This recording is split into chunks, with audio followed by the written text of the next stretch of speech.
What's going on, Celtics fans? Welcome back to your Wednesday episode of the Celtics Pod. If you didn't get an episode from us on Friday, which you didn't, that was because of Thanksgiving. And then Monday, it was my wife's birthday. So, I was busy, didn't really have time to edit or anything. And I knew that wouldn't be possible. So we just didn't record. Plus, there was a game on Sunday evening. So I apologize. We're back to normal now, back to the normal schedule. We're back to giving you your 3 episodes a week. As usual, I'm your boy Adam Taylor. As usual, this is my boy Mr. Will Weir. And as usual, we are live on Facebook right now. If anybody is watching, go over to, and if you're not watching and you're listening, like, man, why don't I see these guys on Facebook? Head over to the Celtics Blog Facebook page and you will see us pop up as and when we go live every Tuesday, ready for your Celtics listening/watching pleasure. What's going on, Will? Hey, what's up, Adam, man? Good to be back here. Good to be back on schedule. And, shout out to you being a good husband out there, man. Gotta make sure you take care of the wifey when you can. Yeah, dude, I work like 13, 14 hours a day these days, man. If I can't make time for the birthday, I'm going to be in trouble, bro. That's one of those days where you just got to cross out some time, cut it Mm-hmm. down, and make sure you take care of those priorities. So Just tell shout out to you, everybody man. I'm not available today. Like the Celtics could trade for Devin Booker, and I'm still Ooh. unfortunately I'm not available today. Yeah, I'll jump in on that one, man. That'd be a hell of a day. I would like to see that happen. I wouldn't mind it either. I think Phoenix would have something to say about it, though. I don't think Phoenix would be Yeah, they happy. might not be as excited about that deal. Although I don't, look, we're gonna go to take ourselves to a weird place here. I think we can maybe put something together, but it's not worth discussing right now. Yeah, plus it's never gonna happen, Yeah, it's not dude. gonna I mean, they're doing too well at the happen. moment. Hey, what's up, Alip? Alip saying hello. I hope I said your Hey, name right. How's it going? I think the thing we want to start with today, we're talking about this a little bit off air. I'm intrigued. I'm a bit saddened. yeah, I'm also not that shocked. And I want to start with a former Celtic, man, a very recent former Celtic, Mr. Kemba Walker, playing incredibly poorly for the New York Knicks, and I feel very bad for him. He's not. They've decided that he's not going to be part of the rotation for the foreseeable future. Do they give him a buyout? I mean, do you buy a guy out after you pick him up so soon I mean after? it's Like, only 8 million. It's not the 30 million that OKC had to do. So the money wouldn't be as crazy. I think what was it, two no, years, but the 8 million a optics would year, be or something right. Like like that's that. bad Yeah, the optics. optics would be, but I mean, honestly, man, the thing for me is it's kind of sad, right? Like how quickly Kemba's career has Hmm. gotten here, because there's no denying right now, I feel like with the Kemba for Al swap and you throw in the 16th pick, for the most part, it got a pretty warm reception. Some people didn't love the pick being in there, but it kind of is what it is. And Al's been fantastic for the Celtics this year. Like the difference in having Al versus Kemba, even with overpriced contracts, like there's a huge difference in that overpriced contract that, where Kemba's now on a new team and is essentially being, relegated, off the team, where you have a guy like Al who, you do have to manage his minutes a little bit. He's 35, but he's making a meaningful impact every time that he's out there. Like it's really sad for Kemba Walker. I almost said Isaiah Thomas for a second. It's really sad for Kemba Walker to be in this situation because he is such a great guy. And really, if you look back to the beginning of where this all started, third team All NBA when his last year in Charlotte, becomes a free agent, eligible for that max contract, comes to Boston, says all the right things, does all the right things. He's awesome. Awesome. People forget how good he was the first half year with the Celtics. He started the All-Star game, Adam. He was on track to have another All NBA season. And then really from, that All-Star game on, where I know a lot of people looked at that as he played those extra minutes, the knee started acting up again after that. And here we are now where things have never really gotten better. I don't know if exactly the All-Star game is the moment, but it's just crazy how we got from him starting an All-Star game just a few years ago to him feeling like this is kind of the end, which I hope it's not, but it kind of feels like it. Yeah, I mean, I feel like that All-Star game was the pivotal point, right? Like that was the turning point. Do we blame Nick Nurse? Possibly. I mean, a little bit. I kind of, a little bit. Is it Nick Nurse's Didn't fault? help. No. Yeah, it didn't help, especially in an All-Star game, dude. I get it. You want to win. It was that new format, the first year of that new format. Oh, the Elam ending, yeah. Yeah. So like, I could understand wanting to play, but at the same time, like, I bet Kemba looks back at that and thinks, man, if I just sat. But I genuinely think that this was an underlying issue, and whether he'd played those Yeah, extra minutes then or played extra minutes 2 weeks down the line in an overtime game for Boston, exactly. same issue is going to occur. And it is what it is. I just think that this is a guy that at one point was looked at as like Mr. Iron Man. Like there was a point where he never missed games. And that mileage is going to catch up with you. That usage rate with the amount of times the ball was in his hand in Charlotte and he was asked to do it, literally everything. And now you go to New York, you go home. It's meant to be the place where you can kind of see out your last few years and gracefully decline in production over those 2 years. Maybe try and get a third year out of it and then bow out of the league. You know, you've had a few memorable nights in the Garden in front of a home crowd, hopefully. And it's just not gone that way. I mean, we were saying before, like Fred Katz tweeted this out. I've got the numbers to back it up. So, what was Katz's tweet? So the tweet that he put out, a statistical summary of why the Knicks are pulling Kemba Walker from their rotation. Knicks have the best defense in the league when he's on the bench, 99 defensive rating, and are dead last, 116.3 when he's on the floor.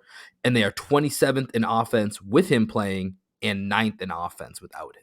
Those are just numbers that, especially as we look to be, we're a quarter into the season now, Adam. Like this is no longer is it's a small sample size. It's a decent sample size at this point. You know what I mean? Like that's Mm-hmm. 1/4 of your season that you're playing a guy 25 minutes, whatever it is, and you're the worst team in the league when he's on the floor. Like that's going to be damaging. And I think one of the biggest things that I take away from this is you think about, Kemba last year with the Celtics and just listen, there wasn't other options to go to.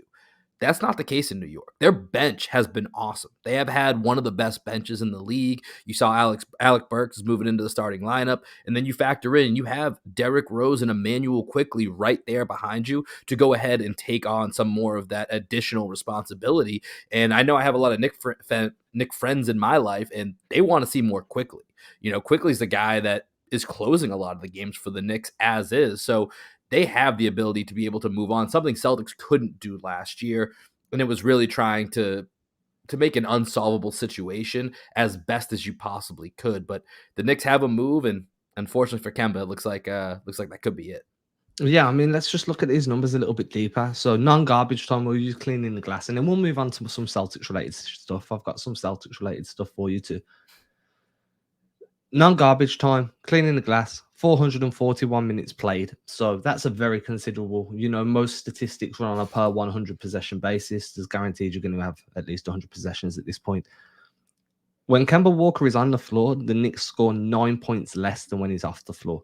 When he's on the floor on defense, they give up 18 points more than when he's off the floor. That's striking, dude. And it's something that as Celtics fans, especially when you think back to that series against Miami in the bubble in the conference finals, that's a series that whenever someone talks about Kemba Walker defense and I think of the negatives, I always go back to that series, right? Because like it was very easy to hunt Kemba and attack Kemba that way and get him into pick and rolls, run some screens and get him switched on to whoever you wanted to abuse him. And teams learned from that. And then obviously he doesn't have the same burst that he had, so he can't jump over screens as quickly, can't navigate things as quickly because he just doesn't have that burst and that lateral movement that he had before the knee injuries. And when you're trying to be a contending team in the East, you need a guard that can give you something on both sides of the floor. I mean, the Knicks are a good defensive team, but they're not good enough to hide Kemba Walker's flaws, and that was a similar issue in Boston last year. Yeah, and I will say this, like, it at the time of the move where he gets the buyout from OKC, goes to the Knicks, they bring in him and Fournier. Like those moves actually made a lot of sense to me. I don't think it put the Knicks into, that upper tier, but when you look at what they struggled with in the postseason in their playoff series against the Hawks, it was okay, Randall's running your offense. If we take that away, what's your counter move? And they didn't have one. So they needed someone else that could provide more shooting, more secondary creation off just, Reggie Bullock, great off the ball shooter to space the floor, but he can't really do much, if they close out on him hard or, so that would bring in Evan Fournier, bring in Kemba Walker at the time. I think those moves made some sense, especially with the depth they have, but hasn't necessarily worked out. And like I said, they do have depth. And so with that, it allows them to now make this move.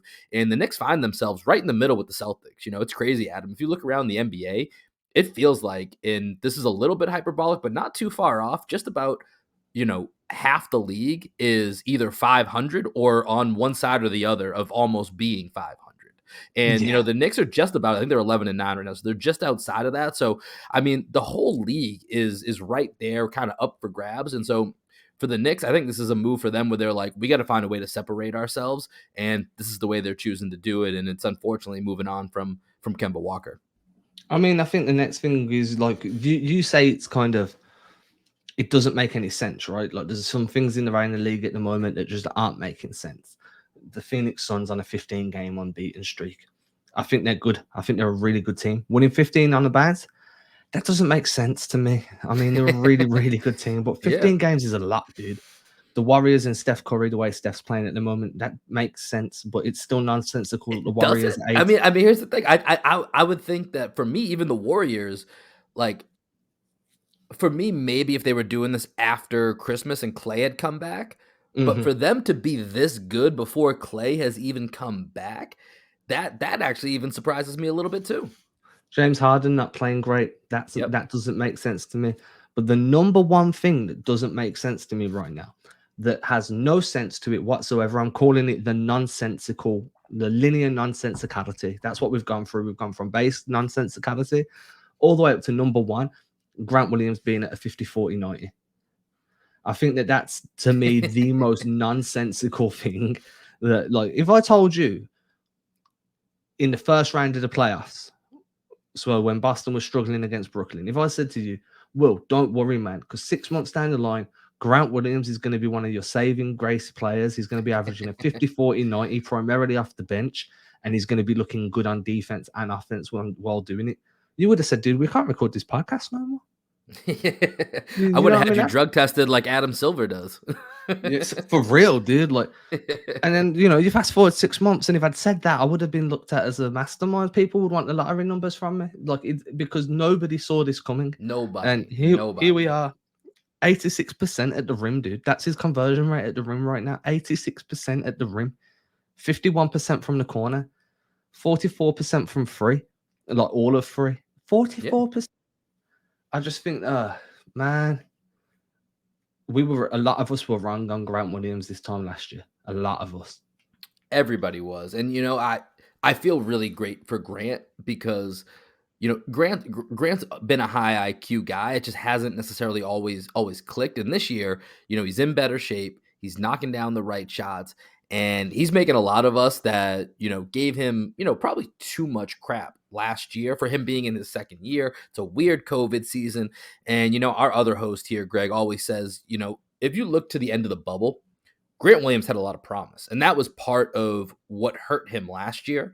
Was the expectation going into the year was that, to your point, that his progression was going to be linear, and it wasn't, which it isn't for most players not named Jaylen Brown. That's not typically Yeah. how their career progresses. And so for him to have that down year last year and see what he's doing this year, man, it's really cool to see. And I don't know if you saw, did you see the tweet going around? I think it was from StatMuse, the account on Twitter, where they had Grant Curry, No, I essentially didn't see that. they had Grant Williams, or maybe it was Doctor from somebody else, but it was great. It was making the rounds the other day where it was Grant Williams 50-40-90 shooting line, but it was Steph Curry's picture in a Celtic uniform, Oh, one I of the love it. cartoon pictures they have. I So I love think it. we may have to start calling him Grant Curry from here on out. Yeah, for real, man. I'm down. I am completely down. And it's crazy for me. Like I've been looking at Grant's kind of like comments coming into the season because I've been really intrigued on how do you go from such a non-factor defensively and somebody that really struggles to keep up with the pace of the game, getting up and down the floor, being able to cut timely and being like, impactful with your movement. How do you go from struggling to do all of that? And then a few weeks later, like a couple of months later, all of a sudden, bang, your mobility is better, your motor itself is better, you're moving better, you're changing. And you go back to that one quote where he's like, "Yeah, I put on weight to play the 5 last year." Like that's where my minutes were going to come from. This year, my minutes were going to come from the 4. So I Yeah. shed a bunch of weight, and I'm still looking to drop another 10 pounds. I think he's done that through the season, to be fair. But man, that bit of weight must have really been like he mustn't have felt comfortable in his own body. If he's playing like this now, could you imagine how he like physically must have felt at the size he was last year? Because to me, he looks stronger now than he did last season. Like the screens he's setting look Yeah. really, really strong. He's going up. He's having a lot of success on the boards compared to last year. He just looks like an all-around improved player. And if that come from losing some weight, then I think that playing him at the 4 was the right move this year, and communicating that to him early enough to allow him to lose that weight and train that way was a masterstroke for whoever did that, whether it was Brad Udoka, I don't know who would have done it, but that was a big factor for me in Grant Williams becoming Grant Curry. Yeah, and it and it feels like it really like has played into his confidence, right? He just Yeah, for looks real, dude. confident, and this is something that we've touched on a little bit with the others. Using Grant as a great example, he had a regression in year 2, kind of going through that a little bit with Peyton Pritchard and Aaron Nesmith right now, and part of it, at times, even when they get those spot 10, 12 minutes, seems to be a little bit of a lack of confidence at times. And with Grant right now, and I think Romeo, you in year 3, you can say this about him as well. They feel very confident in the movements that they're making on the court. They're not worrying about, they're not overthinking it. They're in the moment. They're thinking a step ahead even at times. And I really look at this as like, when Grant gets that ball in the corner, and Mike Gorman is loving Grant's corner. He's loving every time Grant. It's almost like the Mike Gorman anticipation calls where he's trying to talk it into existence that he feels like the ball's already going in. That's been kind of his move with Grant Williams over the last couple of weeks, and you can see it when that ball hits Grant in the corner. It's going up, and it should go up. There shouldn't be a hesitation of, is there another better shot? No, that's the shot. That is the shot. 51% from the corner, dude. 51%. Exactly. Shoot that. Let that fly. Absolutely. And you can see it in his movements. You can see it in his presence, the way he handles himself on the court. It's just been a really impressive first quarter of this season from Grant. And, if I look through this roster, it's hard to find somebody who's been for sure as surprisingly successful as Grant was, given where the season started and what the expectations of him were. But just in general, besides maybe Rob and Al, I don't think anybody else has been as consistently, consistent in their role as Grant Williams. Yeah, and I think that's the key thing, right? Being consistent in your role. And that's how, if you look at these players that become elite role players, like that's the thing. It's being elite in your role, consistent at doing your very specific actions within a role. Mm-hmm. Those elite role players are the guys that you add to a core to take you into a championship. If you've got your stars in place, you've got your complementary pieces in place. The thing that usually a team needs to go out and add is an elite role player, somebody that's going to come in and just be consistent. I use PJ Tucker every time. I was going to say, I think we talked about this a couple of weeks ago, where he feels like a PJ Tucker type career. PJ Tucker is an elite role player. It took him a while to figure it out too. Remember that, he played at Texas, and then he actually went overseas for a little bit before he really found his role being that guy that everyone's trying to find on their championship run. Yeah, I mean, you look at the latter end of his career specifically here, but you look at like Andre Iguodala. He transitioned from being like, he was never an elite player, like a superstar, a star. He was always like a very high-end complementary piece, somebody who was better than a role player, but was never a star. But then as he's aged, he's just become an elite role player. You look at guys that contending teams consistently try and bring in when they're like, we just need some pieces that we can rely on. Iguodala's always one who goes from Golden State, goes to Miami when Miami are chasing the ring, doesn't get it there, goes back to Golden State when they want, when they feel like they're ready to compete again. PJ Tucker, Milwaukee wanted him in the last half of the season, played, like, in my opinion, played a significant, not significant, but played a role within them winning the championship. Now Miami feel like they're in that position. They lose Iguodala, they go and bring in PJ Tucker. It's that elite level role player. And I think that Grant Williams is on that trajectory. Is he there yet? No, of course not. We can't say that after 21 games of decent performance. You need to do this for 4, 5, 6 seasons before we can call you an elite role player. But man, like, it's just, for me personally, it's like, if I talk about off-ball cutting, buying into a system, Udoka's system is very predicated on moving off-ball, right? So the passes can actually happen. He wants the ball movement where you need to move without the ball too.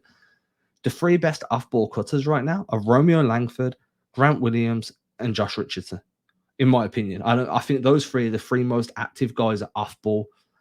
Last year, Grant Williams and Romeo Langford would never have had the confidence to move off-ball like this, especially Grant. Grant's also one of the more vocal guys in press conferences. He's like, we need to figure this out, man. We ain't got no excuses. Like, dude, you're in your 3rd year. You're speaking up more than some of these, like, long tenured players. I'm a big Grant guy at the moment. Yeah, I mean, our attitudes on him have changed quickly here. As I see here on the screen, the Grant Williams apology wagon is taking off right now. Everybody's kind of Yeah. on it, and he's earned it too. You know what I mean? That's the really cool part about it. And also, Adam, we're recording this on Tuesday. For those of you with us here on Facebook Live, if you're listening on the podcast, it's going to be obviously Wednesday or maybe a day or two after. But it's Grant Williams' birthday today. He's 23. He's 23 years old. This is a guy that we're talking about as if, he's had this, massive awakening. He's in his third year and he's 23 years old. So there's still a lot of room for him to be able to continue to grow. And I think you're right. His ceiling is probably that high level elite role player potentially, but there's nothing wrong with that. Teams need that. That's what every championship team is looking for. And, Grant is at least moving towards that. Not there, but moving towards that right now. I think we should sing Grant Williams happy birthday. No, people do not want to hear me sing. You sure? 100% positive on that. I could not carry a tune if my life depended on it. Every time that I'm humming a song and my girlfriend goes, "What is that?" and I tell her whatever the song is, she just starts laughing because it is so comically off base. And I'll ask her, I'll say, "Wait, is that not the new Lizzo song?" And she's like, "No, it's not even close. Not even close." Anyway, that was a See, I Lizzo couldn't even sound, do right? that. Couldn't even do that. Oh man, it's funny. I can't sing either, so we're not losing. I mean, Grant Williams is the only one that's losing out here. If we're being honest, who I'll tell doesn't you want what, if Grant, if you're listening, if you come on the podcast, then we'll sing you happy birthday. with a virtual cake? We'll buy an NFT cake and give it to We'll have a you. metaverse cake. Yeah, it's gonna be a cheap NFT though. We're talking like $3, but only one candle on it. I mean, yeah, he's the millionaire, not us, right? I mean, for me, like, man, like I've completely lost my train of thought. I think what we're gonna have to do is I got a question. I got a question here that kind of okay. ties into Grant. So, right now it looks like tomorrow night or tonight, depending on when you listen to this, when the Celtics play the Sixers, Ime's last comments on Tuesday were that this could be the first time the Celtics are fully together as a squad for the first time since early November. Do you think Grant's role as this, elite level role player, which you can still be a role player and be a starter, Of course. do you think that needs to be addressed? Do you think Grant Williams should be in that starting lineup? Do you think he's good in the role that he is? Where do you fall with, starting power forward, center? And it's really, Rob, Al, and Grant are the three that we're talking about. Where do you think that starting lineup should be? Or does it really just matter who's closing? What do you think, Adam? I think a lot of it matters who's closing. I do think that Grant Williams has performed well in that starting role. Like, I mean, Yeah. I don't think that if you move him from the bench into the starting five that you lose production. I think there's a possibility that he starts averaging 15, like 12 to 15 a game consistently. So I think that Grant Williams as a starter makes a bunch of sense. Me personally, I want to see a bit of a stint of JT starting at the 4.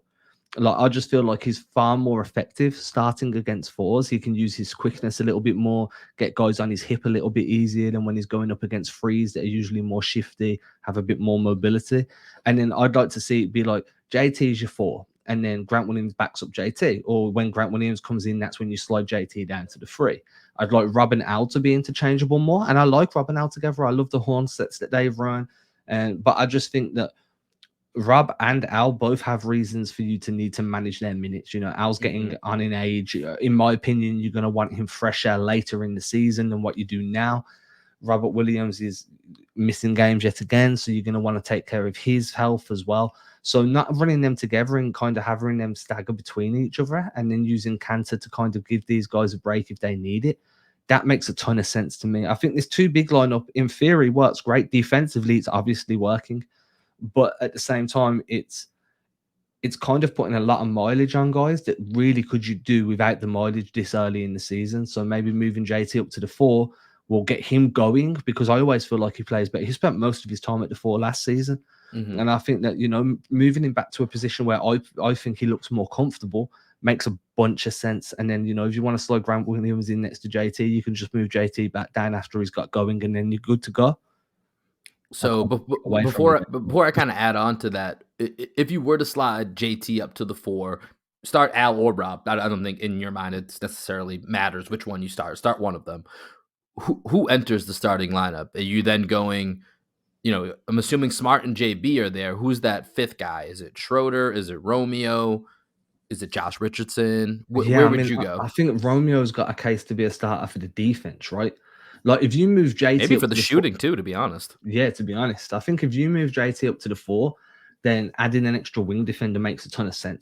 Mhm. Like I think that Richardson, in terms of his play, could potentially be a good starter, but Richardson needs the ball in his hands, and if you're putting him in a starting five that where Smart's going to need to bring the ball up, Brown's going to need the ball in his hands, Tatum is, you're actually giving Richardson a position where he's probably not going to be as successful for you. Yeah. Romeo's showing that most of his effort comes as an off-ball guy and a defensive guy with the occasional ball handling duty. And I think that Romeo slots in there and doesn't really upset the apple cart too much. And that would be why I'd say Romeo. But I completely understand if you want to put Jay Rich in there because of the off-ball movement that he can bring, and he holds a bit more scoring gravity in the mid-range and towards the rim than what Romeo does. So I completely understand that train of thought as well. Yeah, I think I'd be with you too. If we were to make that change, I think Romeo would have the inside track just because he's less ball dependent at this point. Even though Jay Rich can play that, I think Jay Rich gives you a little bit more strength off the bench as well, and so it gives a little bit more balance. But I think is one thing that I would like to see Ime and the coaching staff kind of work on throughout the season is a little bit more balance when it comes to some of these rotations. But that's not necessarily the conversation we're having right now. But when you look at Grant, I was reading an article today from Celtics blog from Jack Simone who put out some really interesting stats about the big men pairings and kind of how they work together. And so you talked about Al and Rob, and defensively, no doubt about it, that's the best two pairing that this team has out there. The defensive rating in 123-minute sample size with them, 88.3. That is fantastic. That's what you anchor your defense on. And I can see why. As we talk about Ime building, who is this team? Who is this team's identity? There's a big reason why those two are his starting lineup that he goes to, and that's it right there. But when you look at the different combos of Al Horford and Rob Williams, Grant Williams and Al Horford, Grant Williams and Robert Williams, between Grant and Rob in a 120-minute sample size, that's actually by several points your best offensive lineup that you can put out there. And at times, as you can look to that San Antonio game and you look to several other games throughout the season, this team needs more offense. You know what I Yeah. mean? So when you're looking at what lineups work best, to my point of there being more balance, I think you do have to start looking at some of those lineups that give you, especially within context in the right moments within a game, that give you a higher offensive firepower and lean on those a little bit more. So I don't know if that's to start. I mean, that was obviously a huge issue against San Antonio, losing the first quarter 30-14. You could have used a lot better start than that, so you weren't having to, claw your way back that entire game. So I don't know selectively when that moment is. And for me, it always is more important about who's closing in those final, 6-7 minutes. But I do think looking at finding the pairings, and one of them could be that Grant and Rob combo that give you a better offensive chance to really, get the points on the board that you need. End of the day, you need points on the board to win the game. That's a very simple statement, but a true statement. And so I think that could be an area where you look to see some different combos with those double bigs, and maybe see a little bit more Grant and Rob. I mean, I'm completely with I'm trying to figure out how I'm going to word this. Okay, so I'm completely with you in you put your best value, your best impact players together on the same court. So you bring on Grant Williams and Lob, and that makes sense from an impact standpoint, from a spacing standpoint. And you've got your floor spacing from the corner from Grant, you've got your vertical spacing from Rob. Then whoever you want to put them around them, you're going to be able to feed off that spacing and feed off that energy. I'm just not sold on how that closing out quarters, closing out a game with that lineup makes a ton of sense to me because you've got the defense, you've got the offense, everything makes a bunch of sense. I think that if these guys were to be the starters, I'm just not sure that they carry the same impact as what they would coming off the bench or being paired together at that point to close out a game. I think that that's one of those units where you pair them together and get like instant impact. But if you did it all the time, teams would scheme you out of it. And because neither of those guys are like Grant Williams is a high IQ player, but he's not a high impact IQ player. He doesn't make IQ plays that impact like specific possessions. He does so over the course of a game. His positioning is more of a prolonged kind of impact. So I think pairing them together for stints makes a bunch of sense. Really makes it hard for teams to know when that's going to happen if you diversify, when you bring them in, when you take them out, when you stagger them together and whatnot. But I think if you ran them together all the time, there's enough limitations there that you could scheme that out of being an impactful duo within a week, within Yeah. 10 days, probably. I mean, I think I ultimately agree with you because I think the biggest thing when you let's look at Grant and Rob versus Al and Rob.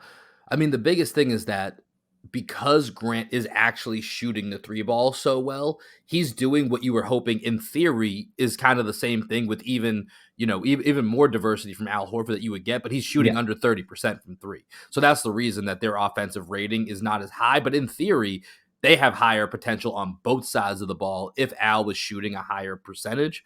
So, I'm totally in agreement with you. I think that that's one of those lines. That's where it comes back once again to Ime a little bit here. And how did we get and he did a little bit of this actually. I want to give him credit for this. He did this at the end of the Toronto game where he stuck with the lineup that I didn't think he would. It was working where he had Romeo and Freedom in the game, towards the end of it to just let them kind of ride it out. And Al was having a really good game, but he didn't bring him back. He let the lineup that was closing out the game, that had the momentum, and he stuck with it. And that was something he hadn't been doing recently. So I think as Ime starts to get more comfortable with being uncomfortable and doing a little bit more of the experimentation, I think that's something that, to your point, throwing this in at the right moment within the right context and the flow of a game, which is not going to be the same night to night, that's when it probably has its biggest impact, as opposed to these are my starters every single night. The game plan for them for the first 6-7 minutes, whatever it may be. Yeah. And that's my biggest thing. Like when you first said it to me, and I'm like, oh man,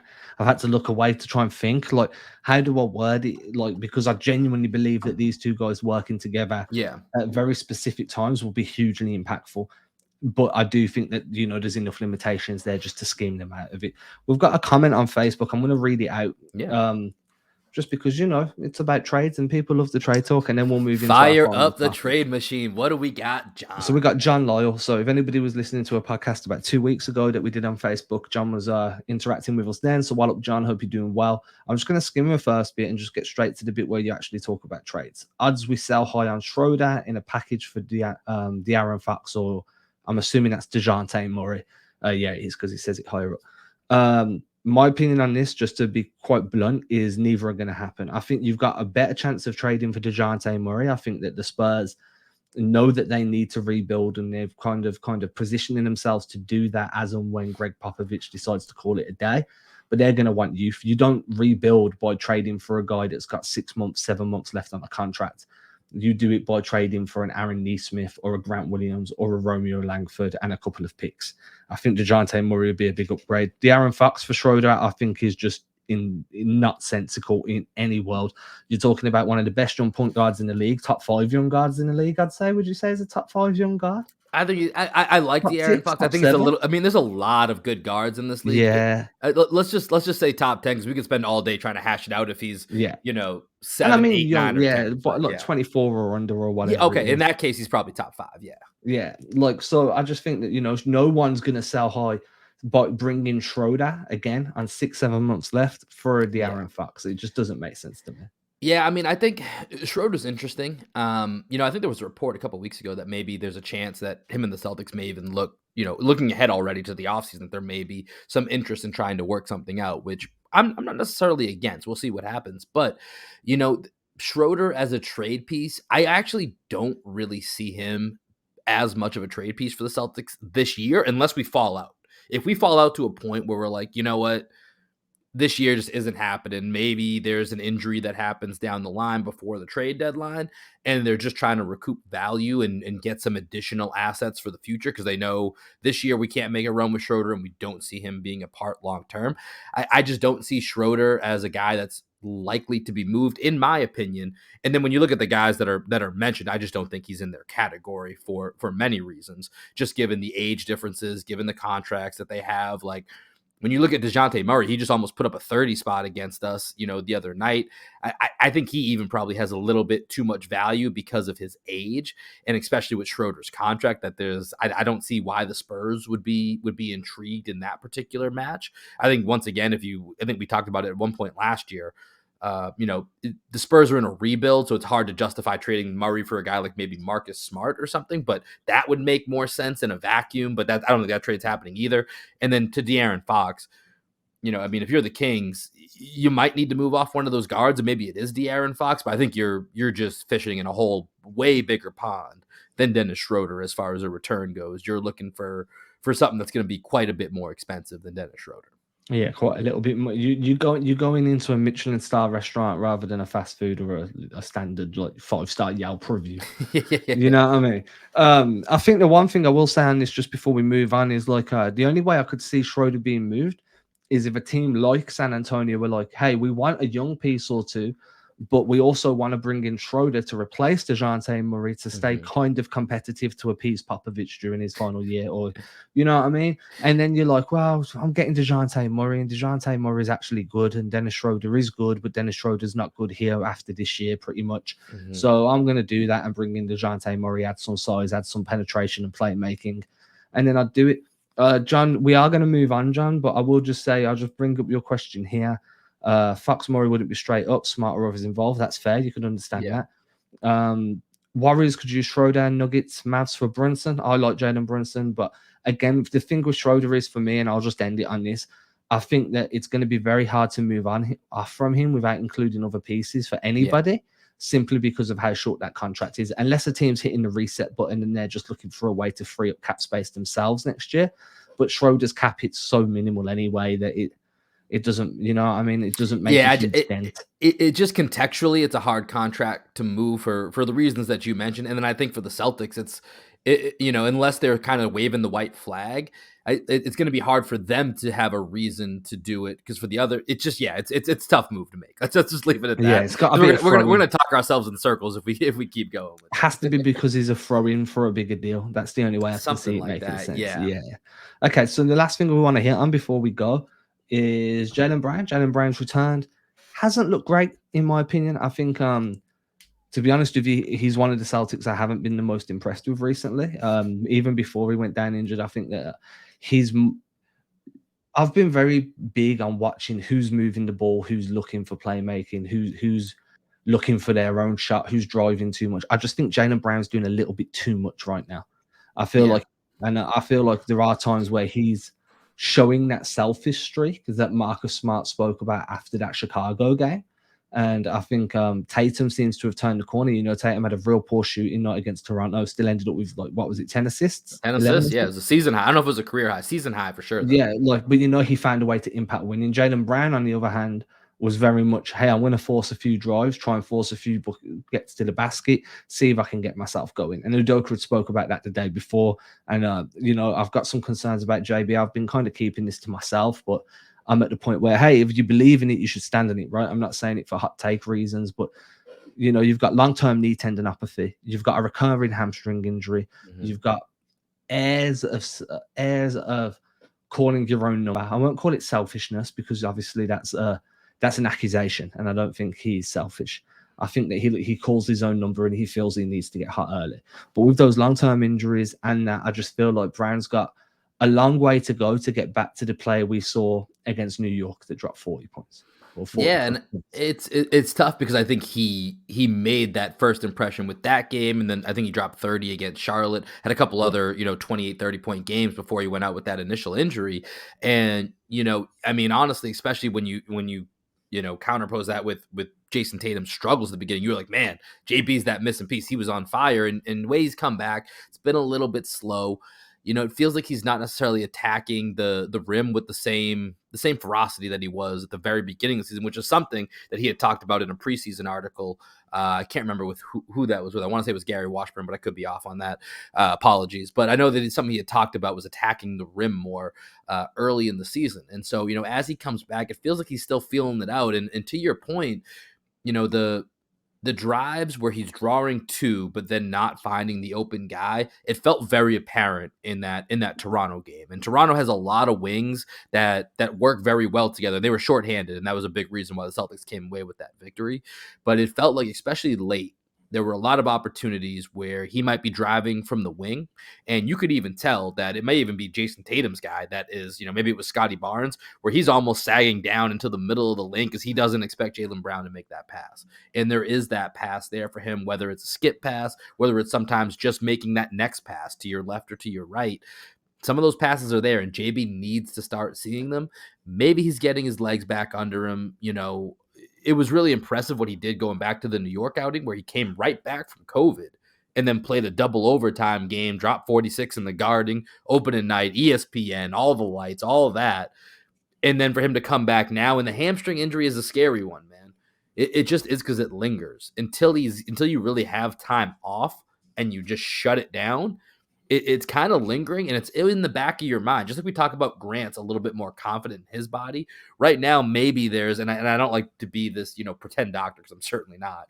But, thinking that there is that in the back of your mind when your knee or your hamstring's not 100%. And if you go, too all out or too aggressive, and there's a chance that it could put you back on the shelf, it's hard to get that out of your mind sometimes. And, I don't know if that's going through JB's mind, but maybe it is. And so, I'm waiting to take a look at, maybe get, through this next week or so and get, about a 2-week sample size of him being back, and then really kind of, dive into those numbers and see where we're at. But it hasn't been the best start over his, first 4 games back or so.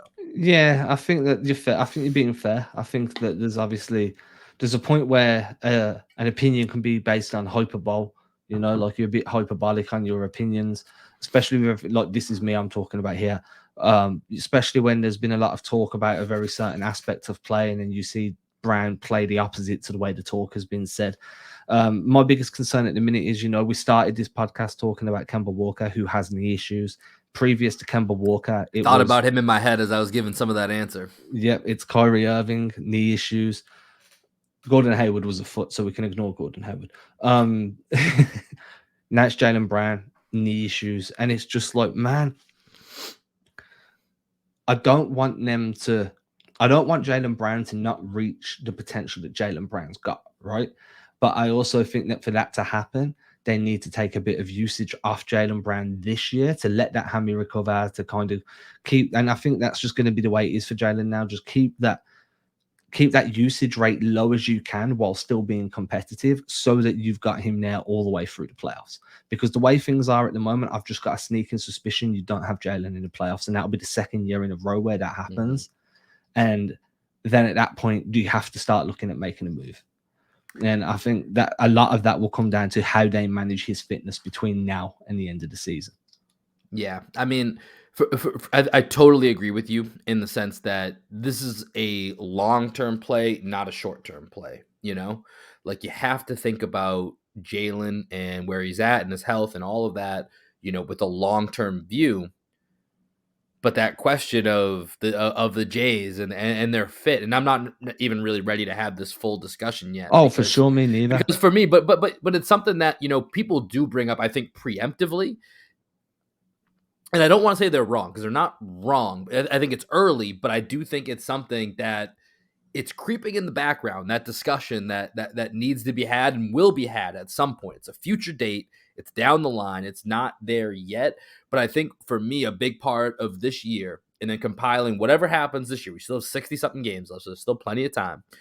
Take this year with last year, and now you have kind of 2 full sets of data, 2 full years of data that you can look at and be like, okay, we have these 2 great young all-stars. What does it mean looking at this, knowing that we now have Jaylen Brown with, looking ahead to next offseason, 2 years left on his contract. Tatum's got, 3 more years on his contract. The NBA moves and changes very quickly. So you have to then start thinking about what that means, but that's a future conversation. We don't need to have it today. We're already about 44 minutes into it. We definitely don't need to go ahead and go down that rabbit hole right now. Yeah, I mean, like I say, I was just bringing it up because that's where my mind is at on Jaylen right now. Like, I'd much rather him miss every 4th game, you know what I mean? Or average 26 minutes a game for the rest of the regular season than not playing the playoffs. And this is kind of just, that's where my mind's at the moment. But look, man, we've been happy. We've been positive all the way through it. So I'll leave it on this. Jaylen Brown's back. He's going to get back to a point where he's impacting the game positively. Hopefully he'll start passing the ball as much as what Tatum has been passing, or at least more Yeah. than what more than what Brown's currently passing. And I'll leave you out with this. If you've enjoyed this show live on Facebook, make sure to go to Apple or Spotify, type in Celtics blog, and then hit that subscribe. It's a follow. Hit that follow button. If you are using an Apple device, once you've hit that follow button, scroll a little bit down, hit that 5 stars. They're opaque. When you press them, they turn gold. Ta-da! And then write something really nice and hit send. If you're not an Apple, then my boy Will here is going to explain how you can help us continue to grow this podcast into the numero uno podcaster. So number one, I'm going to say right now on the record, I think JB has a big game this week. I don't know which game it's going to be, but I think there's going to be a big JB game coming before we come back to y'all on Facebook Live next Tuesday. Putting that on the record. Number two, word of mouth. It's that simple. You can do it old school. You can go ahead and tag us. You can do it social media. Word of mouth is very simple. All you got to do is tell your Uber driver, tell your Uber Eats driver, maybe you have a Uber helicopter ride. Maybe you do one of the fancy black limousines. Whoever you're hanging out with, go ahead and tell them. Go ahead and connect with them and tell them, come follow Celtics Blog Podcast. Come hang out with Adam. Come hang out with Will. Come hang out with Greg. They're three pretty okay dudes, and they like talking hoops. I would have settled for just pretty dude. That's me. I'm a pretty dude. We'll leave you. Thanks, everybody. Everybody have a good day. We'll catch you again on Friday, because tomorrow will be Wednesday when you hit. Yep, Friday. Peace. Peace.